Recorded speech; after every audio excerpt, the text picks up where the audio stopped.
If it goes right, it's a slice. If it goes left, it's a hook. If it goes straight, it's a miracle. This is Out of Bounds. If it's happening in the world of golf, we're talking about it. Coverage, debate, discussion, pro golf and local golf. Let's do it. This is Out of Bounds. And here are your hosts, Nate Sharman and Josh Durso. All right, welcome back to the Out of Bounds podcast. Josh Durso and Nate Sharman here, keeping you in bounds with the latest golf news from around the world. Grayson Murray is a winner. Nate, he earns a spot in all of the remaining signature events the rest of this young season. We're very early in the season with his win this past weekend at the Sony Open. How much did you watch? Not much, especially not with the NFL playoffs going on. Not really a lot watched from my point of view. I did turn it on a little bit. I was kind of following along on my phone a little bit, but there wasn't a lot of watching going on from my house. But good for Grayson. You know, if you don't know who Grayson Murray is, he's the guy that is an outwardly kind of right-wing kind of a guy. He said some stuff about Trump here and there, so that's kind of garners him not to be well liked from some accounts. And then last year when we had all the LIV golf stuff with Rory and stuff like that, at one point in a meeting, things got really testy between Rory and Grayson, and Rory fired at Grayson with a "just play better, Grayson."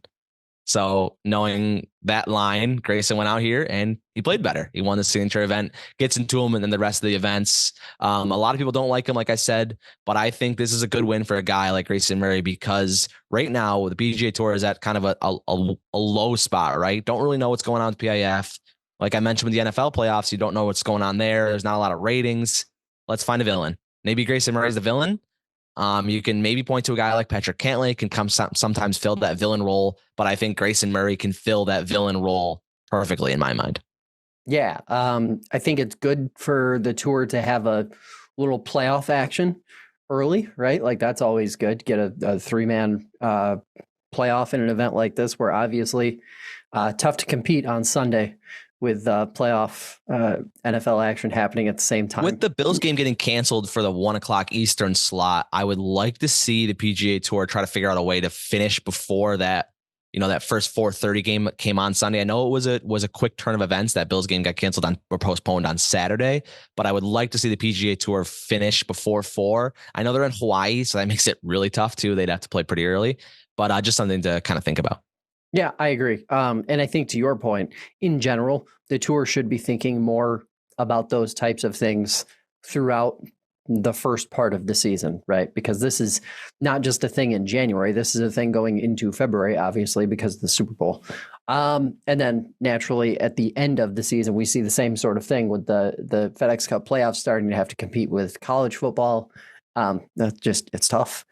Yeah, I think broadcast came out and they said how many they viewed, and it was like there was some sort of, I don't even know if it was like a high profile football game, but it was like maybe middle of the road, maybe not a low profile game, and they like doubled the viewership of the Sunday at the Masters. So that's not really a problem. NFL's king, we all know that, and I don't think anything is really trying to compete with the NFL. I think if you're going to try to compete with the NFL, you're going to fail, but that's just something funny to kind of think about.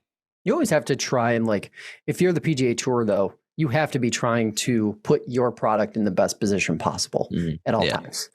My takeaway from the weekend was the thing that I've seen play out over and over again in golf media. Golf media's desire to immediately anoint every winner as the next best thing since sliced bread. It's weird. It's getting kind of tiring for me personally. A guy like Grayson, he wins a tournament in a playoff environment. First tweet I see, this is his second win in 12 starts. And it's just like this instant framing of, a random tour stop win being, this career altering trajectory. It's so premature. It feels forced. It makes the tour look bad, I think, because it looks like you're trying to create a story out of nothing almost. The thing that you and I have talked about so many times, and I think it frustrates both of us, is there's so many stories to be told in professional golf, right? Monday Q is a great example. Oh yeah, he does a fantastic job. there's so many great stories to be told, and very few people actually telling the stories. You've got 150 guys roughly who are in the non-elevated events or eligible for non-elevated events at any given time. And yet week in and week out, week in and week out, the story we see most frequently is just, hey, this guy won. Cool. Is he the next best golfer to take the tour by storm?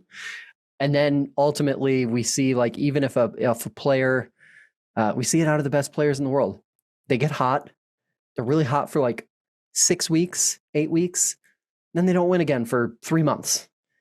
And it just creates this scenario. That cycle creates this process that feels really manufactured. It makes it look like the reporters who are covering professional golf are doing more PR service for the PGA Tour than they are doing actual journalism, whatever you want to call that in the sports world. What I think they're trying to go with Grayson Murray, though, is just being him, just being polarizing, like I talked about. And this is just such a career altering win because he gets himself into the rest of the signature events for this season, and possibly he can, if his hot streak, like you're talking about, comes to an end relatively soon in the next few weeks, and he doesn't play, let's say, his stellar game of golf the rest of his career, Josh, he gets in all these signature events. He doesn't play, super well. He finishes kind of middle of the pack towards the bottom. He's still making money every week because there's no cuts in these events now. He's still making a ton of money, and he can live off that money, and his family can live off that money, I would think, for the remainder of his career, even if for some reason he doesn't play his best golf. So I think just this is such a spot where this is career altering for a guy like Grayson Murray. If a guy like Keegan Bradley wins, I don't know how much this is reported on, he's already in the elevated events probably. So, a guy like Keegan Bradley, you're like, okay, he won. That's a pretty cool story. Keegan Bradley's had to fight and claw. You have the story with the Ryder Cup and stuff. But I think Grayson Murray, just being him, it's a polarizing topic. And plus with the new PGA Tour schedule with no cuts and stuff, it can be really big for a guy like Grayson Murray to get in these events. Yeah, I agree. I think it for the personal side. I know what you mean. For the personal side of it, I agree. But I just think in terms of the context of the PGA Tour season, kind of like framing it as like, I think pointing to immediately 2 wins in 12 starts, like he's won like the last 2 times he's started on tour, is just such a misrepresentation of like the time that passed between those 2 events. So I don't know, like that's just my personal grievance. It's more with golf media than it is with him. So I it is what it is. Next story up, of course, is off the course. Tiger leaves Nike. What's next for the big cat? A lot of speculation. What do you think? They're having a lot of fun on the internet with this, right? I mean, Tiger was caught holding, what was that, a Travis Matthew brand thing, right? He did a video with foreplay. They have a little bit of apparel, nothing near what Tiger would be looking for. So they're just kind of having fun, kind of thinking about what Tiger's going to do after, this dissolution with Nike Golf. Rory seems to be leaving Nike Golf too, but then you have a guy like Brooks Koepka who took a picture in his new Nike shoes. So maybe he's staying. So I'm just really confused about what Nike Golf plans to do, because I figured if they were going to get rid of a guy like Tiger Woods, that they were going to kind of jump out of the Nike Golf brand. But those are more so shoes. So I guess that can kind of fall into the Nike thing with Brooks. But it's really interesting, Josh. Do you have an idea of what Tiger is going to do? Do you care? Do you think it's a big announcement when this comes out? What are you kind of thinking about Tiger and this whole Nike Golf Exodus thing? I think it falls along the lines of the Federer move, honestly. I think he'll end up with a deal that's more conducive to him being owner of the brand. Obviously, he owns the TW trademark. So the line of clothing that people most associated with Nike, TW, actually owned by Tiger. So he's taking that with him, right? So that's going to another company. It's just a matter of who's going to be producing it. Obviously, Travis Matthew, their logo was spotted on a couple things that he was carrying into an event or something along those lines recently. There's been some speculation, obviously, with his son appearing to maybe have his own kind of like apparel deal in the works. just, not as big a deal for Nike, I don't think, because to me on the business side, it looks like they just want to get out of Nike, or they just want to get out of golf apparel. I think they'll keep doing golf shoes. But I was doing some reading and listening to some different marketing people, some who previously worked at Nike, and some anonymous reporting from inside the company that basically they're just trying to go back to what they were. They're trying to go back to their roots. They want to focus on running. And that is where they want to start to put more of their creative energy into. And so much time, so much money, so much resources go into these player deals, like a Tiger deal. So I totally understand why Nike would just say, hey, look, you go do what you want to do. They split very amicably. It seems, Phil Knight had a statement, Tiger had a statement. Everybody seemed to be really fine with the parting.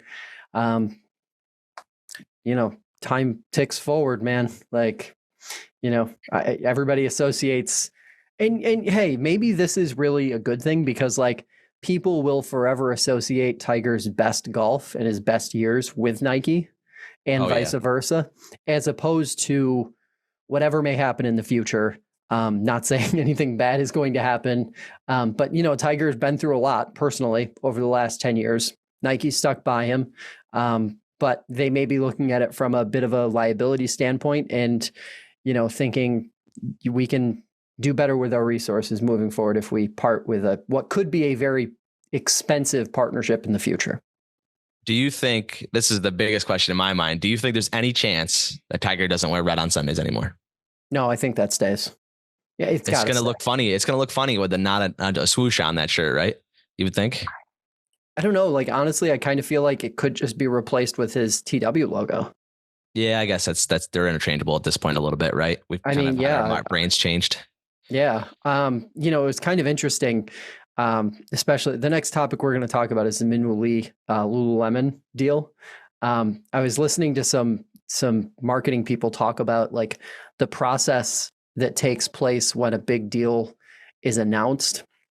The company like Nike or Lulu in Minwoo's case, even if they don't have very intense branding on the stuff that you go find at the store, if you're shopping at Dick's Sporting Goods or in the local pro shop, they will put intense logos in places where they don't typically have logos on these players. So they're on the backs now a lot. You got back, arm, sleeve. You've got the breast pocket or breast pocket spot. This kind of logo right here. That stuff is just a standard. And I think if we saw the TW there instead of the swoosh, I don't know. It doesn't seem like that big a deal. You think he sticks with red, or do you think there's a chance he goes to another color? No, I don't. I can't imagine not seeing a Tiger in red on Sunday, right? Yeah. I think you brought up a good point. He just you can almost not replace, but put that logo in place of that TW logo in place of the Nike swoosh. And I don't really know if anyone bats an eye, because with Tiger, with that TW logo, you kind of think interchangeably a little bit with that swoosh. Yeah, totally true. Let's stay with that and let's talk about the Minwoo Lee news. He's headed to Lululemon, first pro golfer signed by the athleisure brand. I think this is a bigger story than the Tiger Nike story because of who it impacts. Like, Lulu is one of the fastest growing athleisure brands in the world, and it's far more relatable to the average guy or gal who's going out to play golf that lives in there, that makes up that under 35 market, that 18 to 34 demographic. That, to me, like, this is a way more notable signing than Nike leaving Tiger Woods, because I also don't think, like, and I haven't really had time to dive into the data on this, but I really don't think young people identify with the legacy brands like Nike, Adidas, Under Armour the way they do with brands like Lululemon or, Roebuck, or like any of these brands that have kind of like come up over the last like 5 to 6 years in the athleisure space. Yeah, Minwoo is such a good guy to hit your saddle to if you're Lululemon, right? You go on TikTok and you take a look at Minwoo Lee, and he's always posting these edits with great music and with great edits too as well. He's a guy that can put spin on a golf ball from anywhere. I mean, you see these almost like Tiger Woods video game like things like kind of monikers done from Minwoo Lee. So he's very, very marketable in that sense. So you have a 15-year-old going on TikTok, 16-year-old going on TikTok, and they see Minwoo Lee, and Minwoo Lee is a cool name too for a lot of us Americans too. It's a little bit different. And then you see him on TikTok with the Let Him Cook moniker too going on, and it's just a guy that you can kind of really relate to. Maybe not relate to is the correct term. Doing what he does on a golf course is near impossible for 99.9% of the population. But being able to kind of watch these quick 2-3 minute videos of Minwoo Lee, and you hear him, going with the slogan of "Let Him Cook," right? He talks about that all the time. So I think this is just such a slam dunk hire for Lululemon, and I'm excited to see where it kind of goes between Lulu and Minwoo Lee. Yeah, to the relatability standpoint, you listen to Minwoo Lee talk, and he's 1,000 times more relatable for anybody who is Gen Z or young millennial than a Tiger Woods is, or any of the, a Phil Mickelson, or any of the standard bearers of the last generation of the game. So it's awesome. Farmers Insurance, they are dropping sponsorship of their tournament after this next season. They also dropped Ricky Fowler. That's some news. That's pretty significant. Obviously, it's the second drop that we've seen in terms of sponsorship over the last 2 years, or over the last off season, I guess you would say. I think this is why private investment is going to be so important for the PGA Tour moving forward. For what sponsors get when they spend, I don't know, 5, 10, 15 million. It's 15 million. 20 million, whatever. Yeah, like $15 million. They have to ask themselves, what are we getting for this investment? And I think when it comes right down to it, they're having a harder and harder time justifying the expense or the cost to host an event when you've got inflated purses and watered down fields, because a guy like Jon Rahm no longer playing. Maybe some other players are going to also be making a move over to LIV. It's a harder sell, and with the bigger price that the tour has put on these events, I think they might be pricing out some of their sponsors, and this, unfortunately, I think is going to be a trend we see play out through the whole year. But the thing is, with Farmers Insurance, they are going through a little bit of downsizing. They got a new CEO, I think, last year or the year before maybe, and they laid off a lot of their workers too. So I think if they lay off a lot of their workers and they keep the golf tournament, I think that might be a bad eye, in terms of optics. But yeah, it definitely is a little bit of a coincidence to me. I know this goes up, and then they announced that Farmers Insurance won't control their tournament after 2026. But happens at such a high profile event place like Torrey Pines, you would think that a brand is going to swoop in and grab this pretty quickly, but you never know with the PGA Tour. Everything's just so up in the air, especially past 2026. But I wouldn't be surprised if a brand comes in pretty soon and kind of lays the groundwork for what it's going to look like past 2026. Yeah, you'd certainly assume so. Let's get into some LIV rumors. Wyndham Clark, that's the latest name we've heard floating around about potentially joining the Invitational Golf League. What do you think? Big deal, not a big deal? If they did sign him, they'd have 3 of 4 the last major winners. I mean, it's certainly a big deal, right? Whenever LIV talks about signing anybody, I think it's something to look at. But at some point or another, every golfer is going to be rumored to LIV, right? At this point, they're just kind of drumming that up. But it would be big because we don't know yet what Jon Rahm's team's going to look like. You would think that, this college player that they're talking about, Caleb Surratt, excuse me if I mispronounced that, 19-year-old from the University of Tennessee, very highly ranked amateur. That one's a lot closer. That one's pretty almost a dumb deal that Caleb's going to be playing over on the LIV Tour. And Josh, you talked about amateurs kind of filling out on the bottom half of LIV, and that was a very good observation by you. But it sounds like he's going to be on that Jon Rahm team. But they need to find guys whether they be Spanish descent or not, they need to find guys that people know their name. And Wyndham Clark is on his way for sure. I mean, winning a major, winning an elevated event last year, and playing in the Ryder Cup too. People know the name Wyndham Clark, I think, at this point, and it's even growing even more. So I think they just need to find guys that they have name recognition, and I'm not sure who that's going to be. We kind of thought that might be a guy like Terrell Hatton, but that's kind of coming up and not happening. But we'll still see. But we do know that Caleb Surratt's probably going to be on the team, and I wouldn't be surprised if Wyndham goes over to LIV. Yeah, to me, this makes sense for a lot of reasons. Obviously, he's a little older than the average up-and-coming tour player who just got his first huge win or had his first huge season.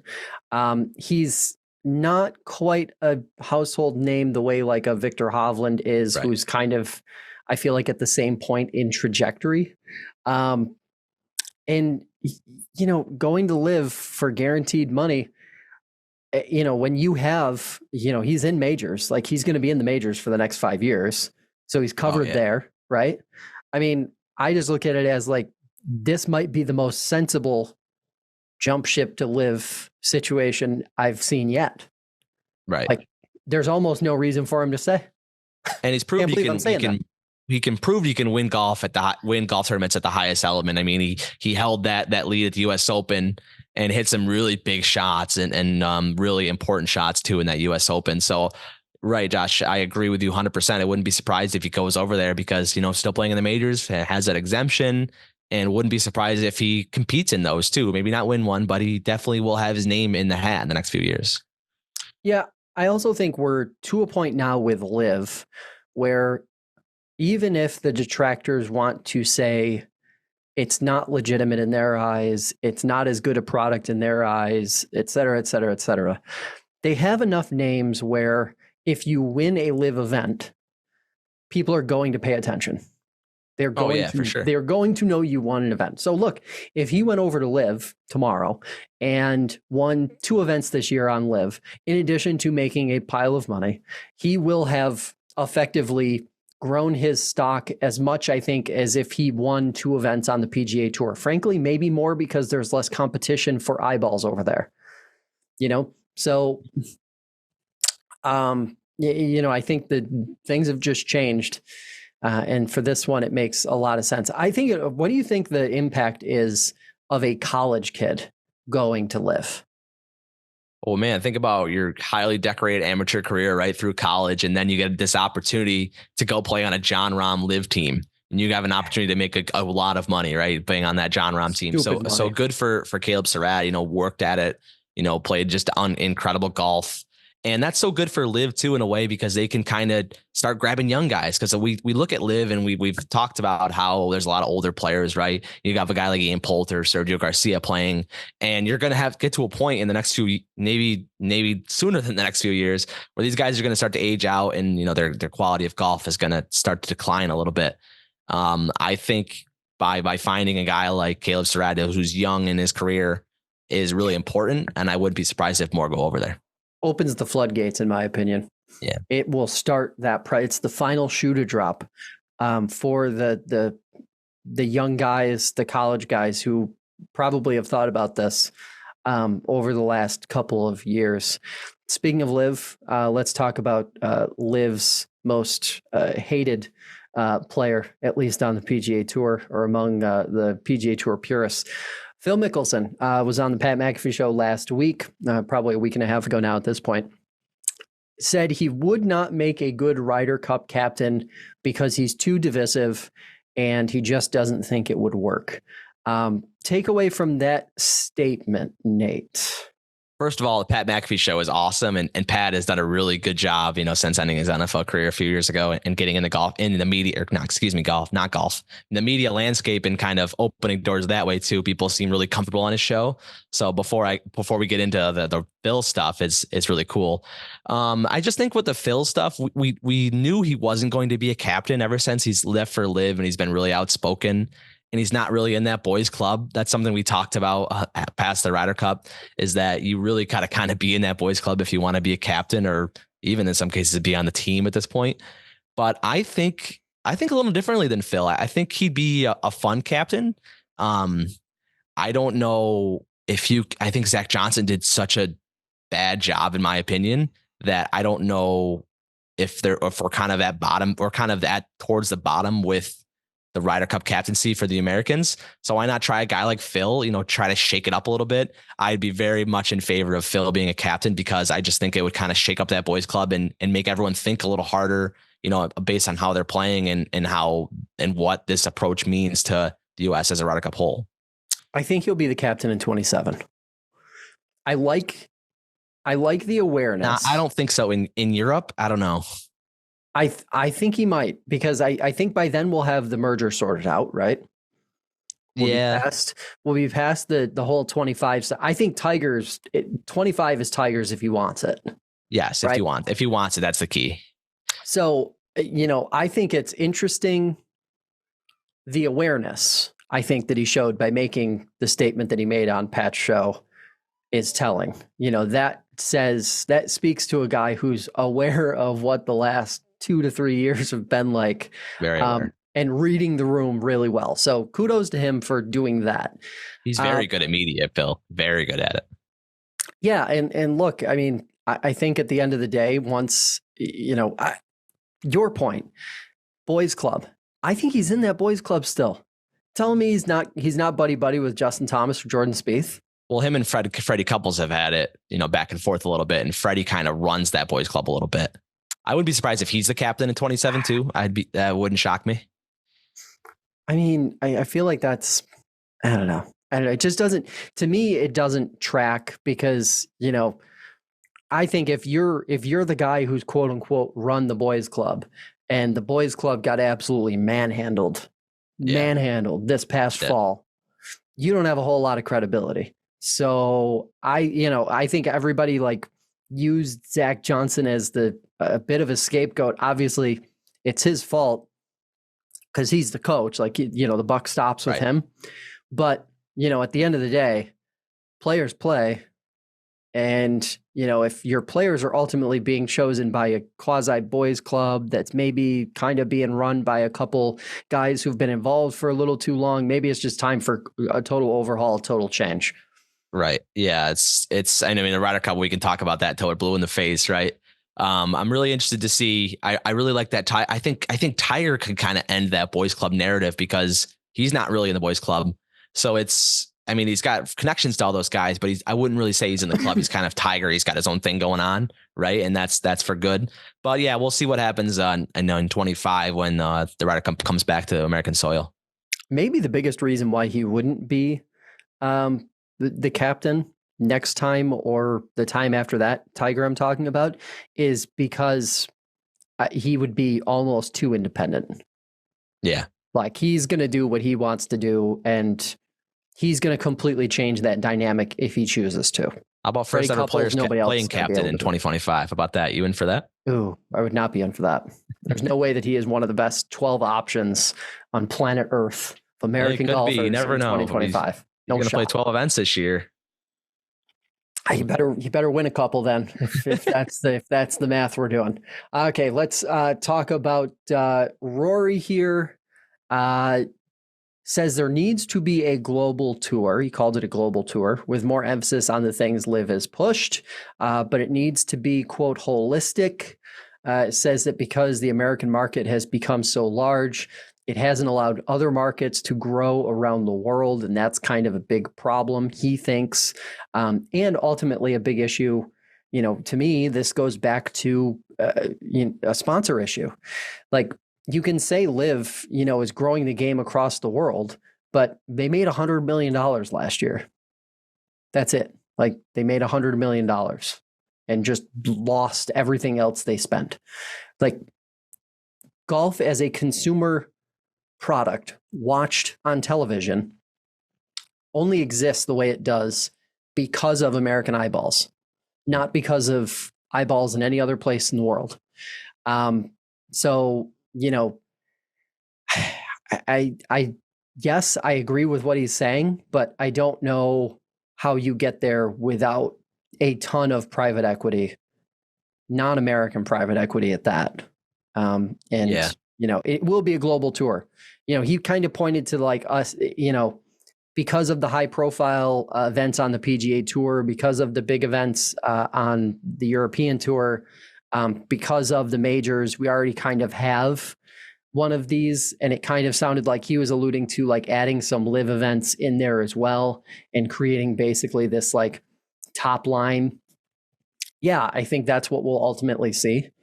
But again, at the end of the day, that'll be a global product that less people watch because it'll be a derivative of what we've seen now, which is people only care about the four majors because of how spread out everybody is. So you're not actually going to create this scenario where everybody is watching every event on the PGA Tour because they love it so much. They're just going to be watching the events where players cross over, and that's it. Yeah, I think it can work. The idea of a global tour can work one of two ways. I think that a lot of like you said, a lot of private equity has to come in, and it's going to cost you a good amount of money in the next 5 years, but it could pay off in the next 10. And the other way would be to kind of join up with LIV, right? I mean, they kind of have their idea of what a global tour looks like. I mean, we go point back to what they did in Australia last year and having those two events and kind of lit the country on fire with the golf. So it's proven that it can work. It's just not, I don't know if ready is the right term. It's not, it needs a lot of kind of morphing into what it's going to be. And LIV is sort of taking the groundwork on that. So I think with the help of a lot of investment and trial and error, I think this can be figured out in the next 10 years, but it's not a certain Band-Aid approach. And then you kind of look at what the tour is versus what the PIF is. And there's so many question marks. It makes it even harder. It'll never be profitable. And like, that's what I just keep coming back to. Like, there's only one, I mean, there's a reason why we are affectionately or not affectionately, I guess, referred to as the United States of consumers. Like, there's a reason why commercially produced professional golf has worked to the degree that it has in terms of revenue generating over the last 20 years in the US. That market doesn't exist in other places in the world because there isn't really any place culturally that puts watching, making money, these things that are like purely very American at the forefront. That's it. Like, to me, that's the issue. So I agree. I don't know. We'll see what happens. Last topic of the day, both of us coming from the tundra in the Northeast, me in New York, you in Ohio. Golf.com Reddit poll this week. It was an interesting one. What's the coldest temperature you're willing to play golf in and why? Some interesting answers. Responses ultimately depended on 1, who they're playing with, 2, what the stakes were for that match, and 3, time of year. What do you think? For me, it's all about what the sun's doing. If you get temperatures in that mid 40s era, but the sun is out, I think that changes everything for me. If you can get that sun out, put a winter cap on, go out with your buddies and just kind of have some fun and whack it around. That's fun for me. But yeah, if the sun's not out, I'm going to need a lot warmer temperature. Yeah, I'm like 55. Yeah, you're definitely not a cold weather golfer. I've learned that. Sun, rain, wind, I don't care what it is. 55 is my cutoff, and I don't move off of that. If we're playing golf, if we have golf to play and it's under 55 degrees, or I know it's going to be under 55 degrees, I'm texting you, Nate, and I'm saying, I think playing. Something came up. Yeah, it could be July. I don't know what that thing is. Something came up and I can't play. I don't even ask you to play after the month of September starts, right? because you know. Yeah, that's kind of it. I mean, I can make exceptions, I guess, for that number 2 clause, which is like, what are the stakes for the match? If there's some important reason that we're playing golf, I'll play golf when it's under 55. Right. For most rounds of golf, which for us amateurs who don't make any money playing golf, I don't think there are a lot of good reasons to play golf in under 55 degrees. Yeah, if it's that 40 like I talked about, I don't even really want to play a big match anyway because everyone's kind of at their disadvantage, right? Their swing might not be at the right spot in that time of year. The ball doesn't travel nearly as similar as it does when it's nice out.